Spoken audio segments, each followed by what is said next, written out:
Today on After Effects Test Drive, we're going to take a look at joysticks and sliders.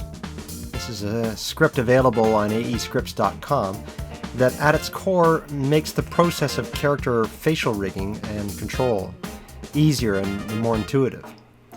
We'll go over how to set up our character for the tool, and then we'll look at other ways we could apply it in non-character design work.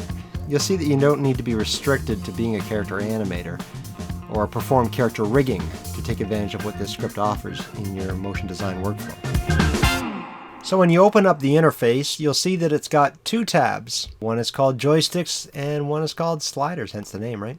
They basically perform the same kind of functions where you set keyframes for poses, and this script will interpolate between those keyframes. So you only need to animate one parameter, one joystick control or one slider control to move between your different poses.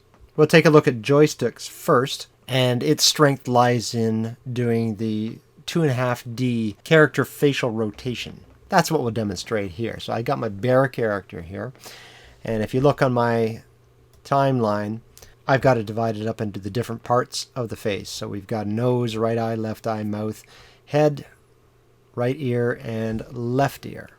Now, joystick requires that you do a bit of a setup before you can actually invoke the joystick command. And what it expects you to do is to create a keyframe for every part of the animation that's going to require interpolation. So anything that's going to animate, you need to create a keyframe for that property. And the way the joysticks works is it needs you to create 5 keyframes for the first 5 frames of a composition.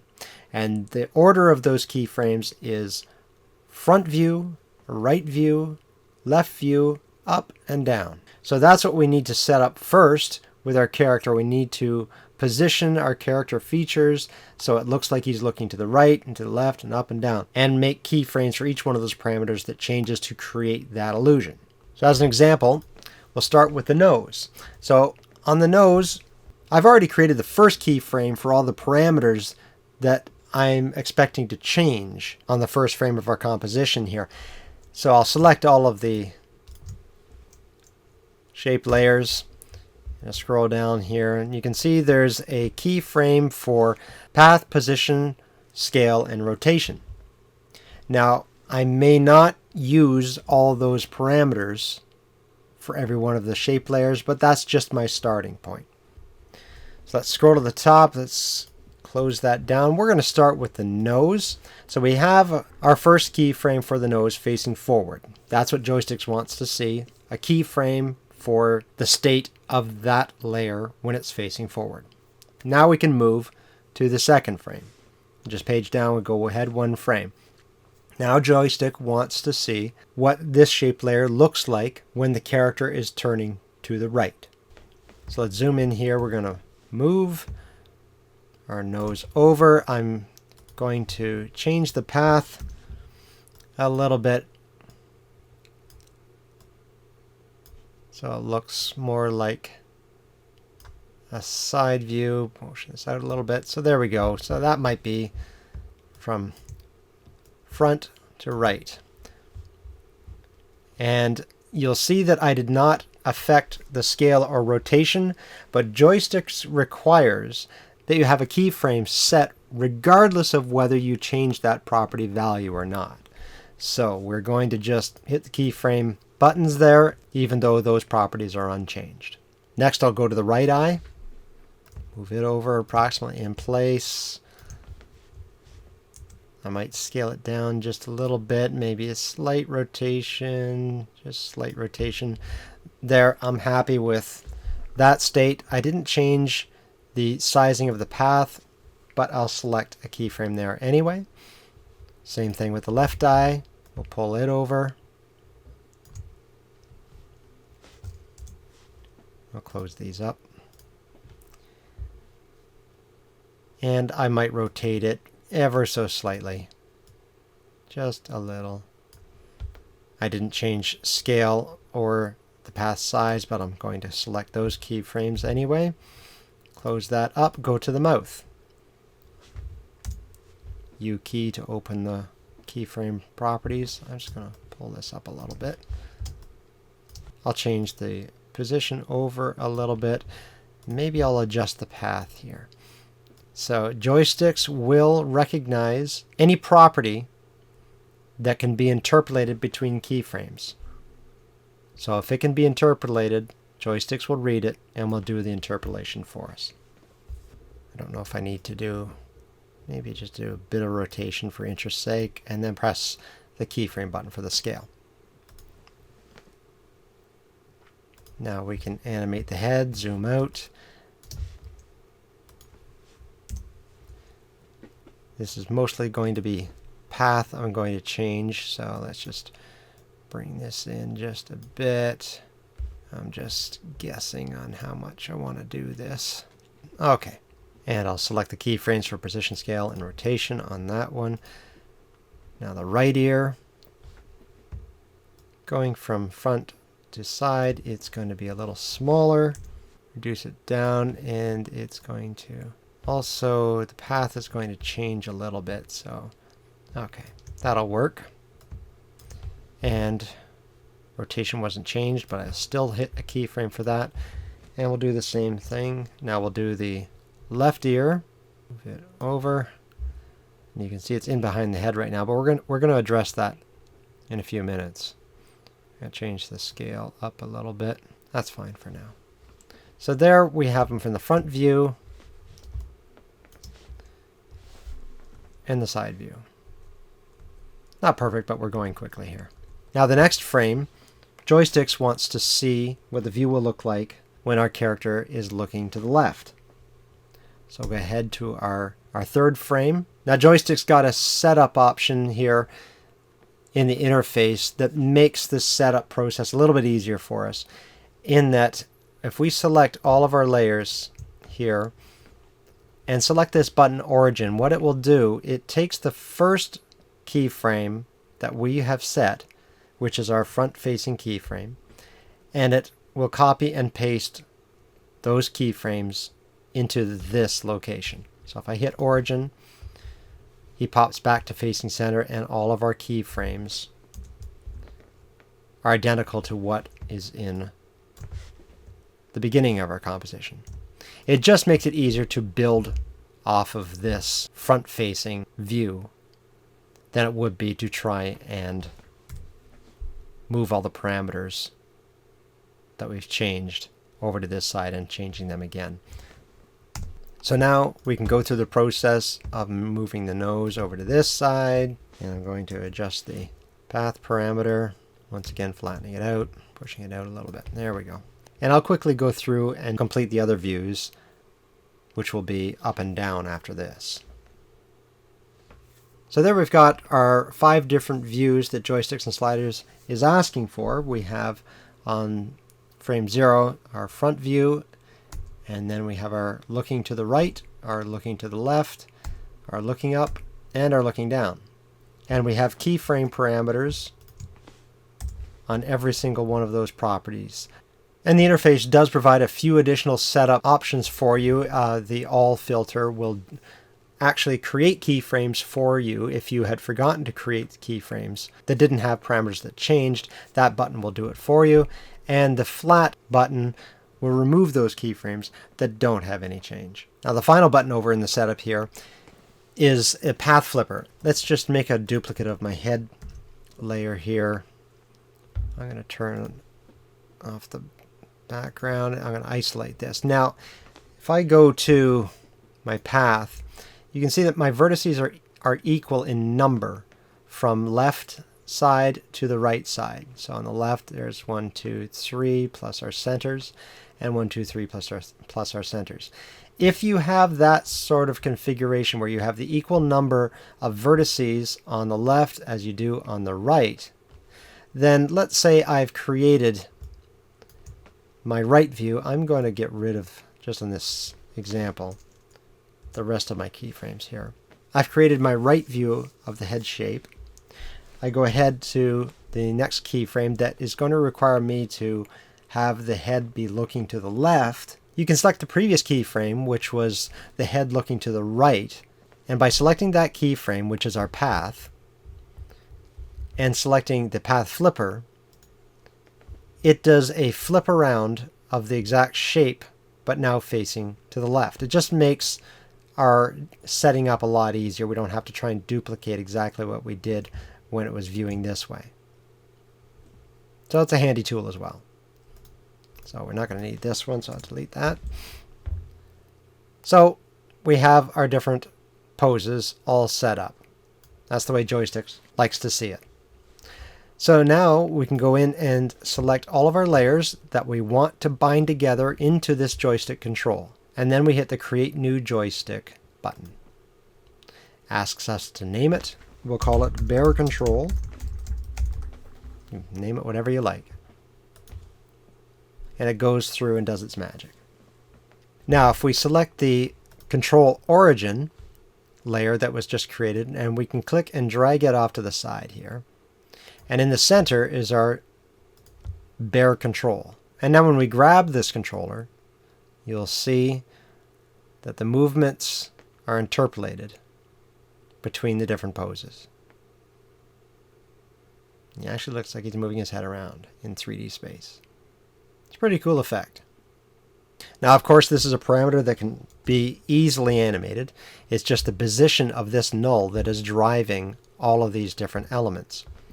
So hitting a keyframe for position and moving ahead just a second here, we can have them look up. Just by keyframing one parameter, we get all of this animation working together. It can be a huge time saver. Within this joystick slider, we also have a limit control. It's by default set to 200. If we take that down to 100, you can see that it's a much smaller area that we can move our joystick in. It might suit your needs better that way. And of course we can do the reverse. We can set this to 400 if we wanted. Make a much larger area, more fine-tuned control. We'll leave it at the default for now. And we can also recenter our joystick controller by hitting 0, 0 on the position. That brings it right exactly back to center.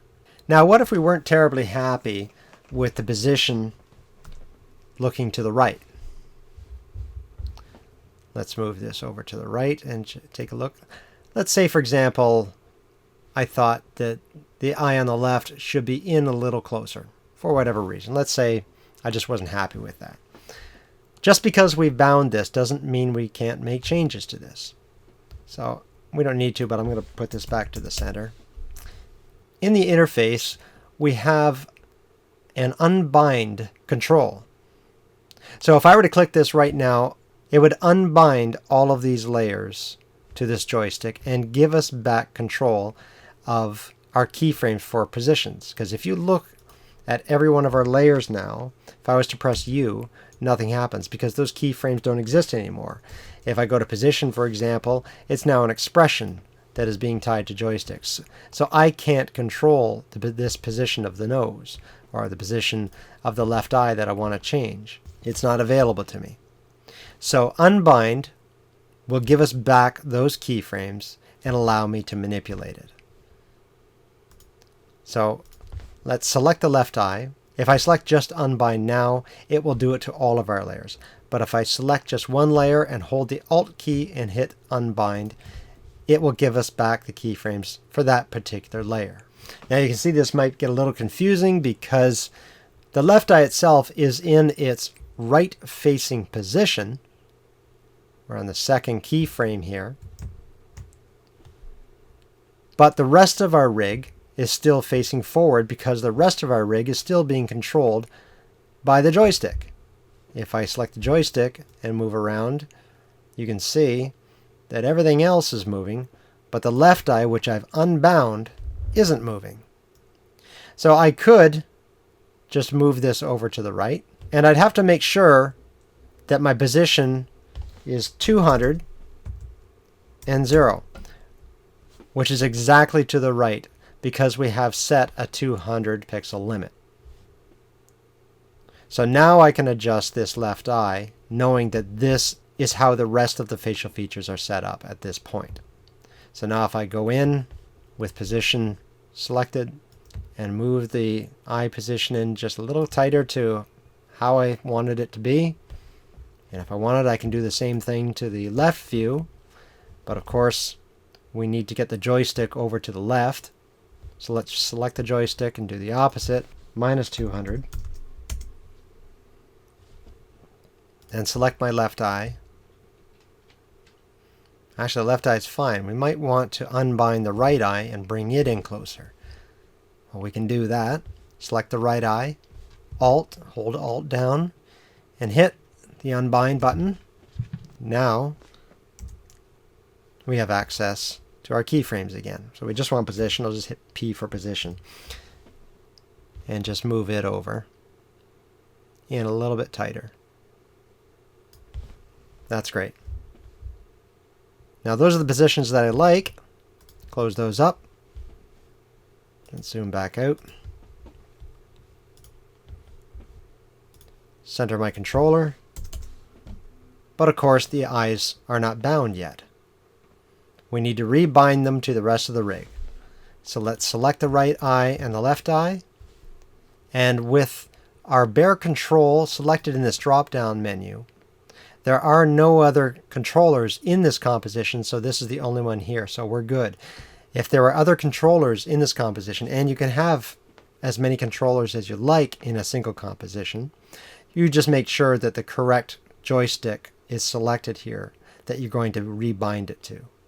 So with bear control selected, we hit bind. And our eyes pop back into where they're supposed to be, and we can go back in, animate, and the eyes have been updated to our new positioning. Now you'll notice there is a bit of an issue when we turn to the extreme right or left, that the ear that would be closest to us, in this case the ear on his left, his right ear, still appears behind the head. And the same thing with the other ear. When we turn to him looking to the left, the ear is still behind the head. Well, normally it would come in front of the head, but we can only have one position. These ears are currently sitting in behind the head. So how can we solve this problem? Well, Joysticks has created a tool to help us with that. And it's right here in Switch Templates. So what we can do is I'm going to make a copy of the right and the left ear. I'm going to drag them to the top of my layer stack. And you'll see that those copies are not bound to our rig, so they're in a front-facing view at the moment. We can take our controller and center it, and we can see that these ears definitely are in front. So you turn them off, turn them on. And let's rename these so we know what we're looking at. Left ear front. And there you go. Now, in the Switch Templates part of the interface, if we click Create, it asks us to name this composition. It's going to create a composition, and I'll explain what this composition is in a second. But let's call this composition Left Ear. And it doesn't automatically open up the composition, but we can find it in our project folder. I created one earlier, so it's not these two, it's this one with the capital Left Ear. I open it up. Now, this is a square composition that the interface has created to simulate this controller here. So if you can imagine, going back to that left ear composition, that this is that controller interface, and you would have the controller in the center here, and you're moving it left and right and up and down and that sort of thing. That's what it's mimicking. So what we need to do then is take our left ear front and our left ear, copy those, and we're going to go back to the left ear composition and paste those in. I'm going to take the left ear, the one that's our normal default ear, and I'm going to pull it into the center. The left ear front, I'm going to pull just a little bit here. The reason is the way the Switch template works is whichever layer the joystick is nearer, it's going to show that layer. So in this example, as you can see, if we've got our joystick here in the center, it's closest to this ear, which is our left ear. our normal one, it's going to show that. But when we move the joystick over to the right, as soon as it's closer to this ear than it is to this one, it will switch and give us the left ear front. It'll be easier when I just demonstrate it. So now we can go to the switch template drop-down, select left ear, and once again I had done this earlier with a left ear and right ear. Those are older ones. This is the one I just named with capital left ear, and we're going to be attaching it to, and we still only have one joystick layer in this composition, the bear control. So now we can click the bind. Now when we select our bear control and we move our joystick, watch the left ear that we just worked on. As we move over, you see it now just popped over to now being in front instead of being behind the head. And we move back, you'll see it pop back in behind the head. There it popped back in behind the head. So the joystick's interface will know when we want to switch over. And we can control the point at which it switches over. If that was too soon for us, we just take this and push it way down. Now when I move the joystick over, you can see it hasn't changed over until a much later point. It looked better the way we had it, of course, so I'm going to push it back to about there. There we go. Now, as you can see, obviously the right ear isn't working correctly because we have our one right ear on and in front. Now, what is handy is sometimes you'll find that you're going to be creating some more complex animations. You may need to control several different elements in one composition. And sometimes in terms of layer management, you want to pre-compose things, but still have some control available in the parent composition. So the joysticks interface does have a tool for that as well. So let's say an example that we select all of this and I pre-comp it. Let's just call it bear pre-comp. Okay, but we don't have any controls here in our parent layer. Well, if we go into the pre-comp and we select the joystick in our move joystick to parent comp, all we need to do is click the to parent button. You'll see this turns red. That means that it's not live in this composition anymore. These layers are now being controlled by the controller that has been moved to the parent. So if we go to our parent composition, we now have the joystick here. And we have full control. In fact, it actually works even smoother. You might consider working this way, is the update happens a lot quicker if it's parented this way. And if you ever want to go back to your original setup, it's as simple as selecting the next button, which is to child. And it removes the joystick from the parent composition and puts it back into the pre-comp. Now you have control at this level. What if we added in some sort of animated element, such as a paper plane coming in? Something for him to follow. And I'll just paste in some animation I had done earlier on the bear. Let's go to here. So just some simple keyframing on one parameter, which is our position parameter. I've separated the dimensions here so I could have access to the controls, and we can smooth things out a little bit and spend more time doing the animation on this. But that gives you the idea of how easy it is to control the head rig. Still a little clunky, but and the eyes separate a little bit. That's something, as I showed you with the unbind, we can adjust. So it's not completely baked in. It's something we can unbind, do some tweaks, and bind back together, and then we'll have it closer to the way we need it. So that's originally how it was meant to be designed, to help with head rigging and pose-based animation. But you don't have to stop there. You can just create all sorts of unusual sort of animations. Now what I've done here, if we unbind this, we'll be able to see the way this is built. It's very simple. But this is the default pose, just a couple of squares in a circle. And the next one down, they're over here, and then they're over here. It's just random positioning of them. And when you bind them all together,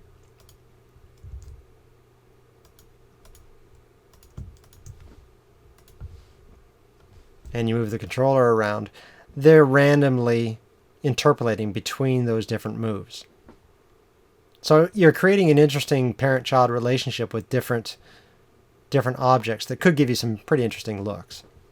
In addition, we could do something like this. Now, if you pre-comp this and duplicated this a number of times and had it as part of a background, you've saved yourself an awful lot of work. Deconstructing this, let's just unbind and I'll show you the way this is set up. It's 10 different shape layers. All of the stars are in behind each other on the default layer. Then they all move out and scale down to the right, to the left, and up and down. So that when we bind them together, that's the sort of effect it can give us. And you can also imagine that we could use this, if we had a lot more layers, to create some sort of depth effects. We can color each of the subsequent stars a darker color so it appears like it's part of a drop shadow. It could look like the shape had depth. Now that's basically an overview of joysticks and what it can do for you. But of course there's another part to this, and that is sliders. Now sliders does the same thing as joysticks, but it's not as complicated. So if we have, for example, I've got a flower petal here, and in my setup, what I've already created here is I've created 3 different states. Sliders doesn't need the 5 states, doesn't need the front, right, left, up, and down the way joysticks does. You can have as many different poses as you want to throw at it. So here I've just got 3 different poses of these different petal shapes. So by default they're all in the exact same position on frame 0. Then frame 1, they're rotated around with the third shape, a circle, that is scaled up from 0. So if we go back, we can see that the scale of the circle is 0, and then it goes up to full 100%, and each of these petals has got its anchor point at its tip, and it just rotates. You can see the rotation just comes around here. And then the next keyframe, I've got them expanding out. So we select all these shapes and we hit the slider tool. We'll just call it slider control for now, that's fine. It does its magic. And now, under the slide controller, there is no on-screen interface by default. Instead, it's over in our effect controls. So we see in our effect controls we have 2 control sliders. The first one is for the interpolation between frame 1 and 2, and then the second control is for the interpolation between 2 and 3. So if we slide the slider control, it will animate the rotation of each of those petals along with the scaling up of that circle. Take that back down to 0, and the slide control 2, if you remember, had each of the petals expanded out. So when I slide that, you see it takes on the rotation as well as the expansion. So it combines them both together. So you can combine these two and animate them, let's say at that point, and then they expand out at that point. You have a lot of control over it at this point, and will allow you to go in a reverse. So if we center this and just work on the first one, we can take this in the reverse direction. Now you're not bound by using the effect controls here. In fact, there is the option to create on-screen controls. And you do that here under UI sliders. You say create, and it will create a control for that parameter. If you decide you don't like it on your interface, if it's in the way, you can just delete it. And it puts the control back into the effect controls palette. Now if I wanted them both on, you just select both in the effects control palette, say create, and it will create the controllers for both of them. And if you select a slider control in the timeline, it gives you some options in the effect controls. One I particularly like is the negative slider values on or off. If you are controlling it by moving this back and forth, let's say you're trying to get this right back to 0 and you can't quite make it because you're using the slider control, you can go here to the effect palette turn off the negative slider values, now you can't go past 0. You can force this slider control to go as far as it will to the left, and that is 0. You, of course, can expand it all the way to 100 and then back. You can also increase the size. If this interface is too small for you, you can increase this twice as long. Now with the slider control, we're more fine-tuned into where we land.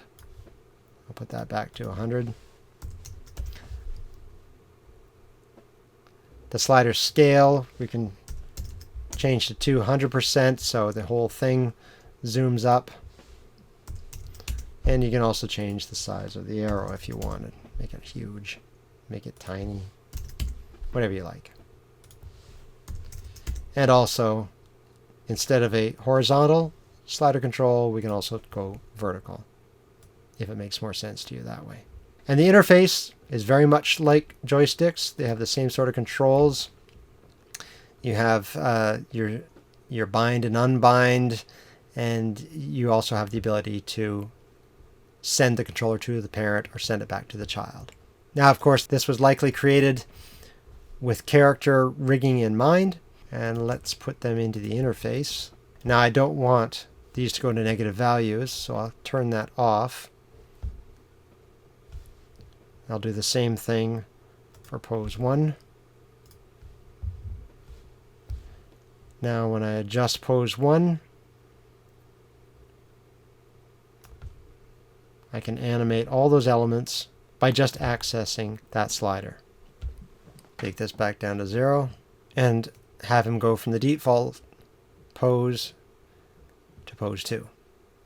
Now, as I mentioned before, we're not limited to just one controller per composition. You can have as many as you want in there, controlling several different things. You can even control 2 different things on the same rig. As an example, I've got my joystick control controlling the bear's head movement, like we just saw in the previous one. But I've also added an additional control, and that is an eye blink. And how I created that, I'll just solo these layers here. They're really just eyelids that are opening and closing. They're just path shapes that are opening and closing over the eyes. And you see they're following the movement because I've parented them to the eyes themselves. So when we look at it all together and he's moving his head around, I can make him blink by opening and closing those path shapes. Eye blinks are one of those small things you can do to your animation to really make it feel like it's alive. And so what we've done here is we've combined a joystick controller with a slider controller. Now there is another function of the joysticks that I hadn't shown you yet, and that is this button here called an ease bias. And what this does, or attempts to do, is help with parallax view, the way objects are viewed in relationship to each other in terms of depth. And so it attempts to help with that. What I've got here is 3 renders. The one on the bottom left here is our regular render without ease bias applied. Next to it is an ease bias applied to the eyes, the nose, and the mouth of 20%. And on top is an ease bias of the eyes, nose, and mouth at 100%. Now the script does say that this effect is subtle, and it is. But if you look closely, particularly at the 100% one, you can see the facial features are moving around a little too much. It's unnatural. The eyes and nose move down towards the mouth too much. So that one isn't quite working. I jacked it up to 100% to really try and show off what it actually is doing. Now if you look here at 20% of ease bias, it helps a little bit in terms of the motion of the face. Here when we're moving down, there's only a slight move of the eyes and nose to the mouth. This one has a little more, might be a little natural. So it's something you might want to consider playing with and trying different settings to see what works for you. So that's joysticks and sliders. That's what it does for you. The possibilities are quite numerous of what you can apply this to in your animations. You don't have to be restricted to just character animation. You can apply it to any sort of animation you're doing that interpolates from one keyframe to another, and to help create some parenting expressions that might otherwise be difficult to pull off. Really useful tool. Check it out.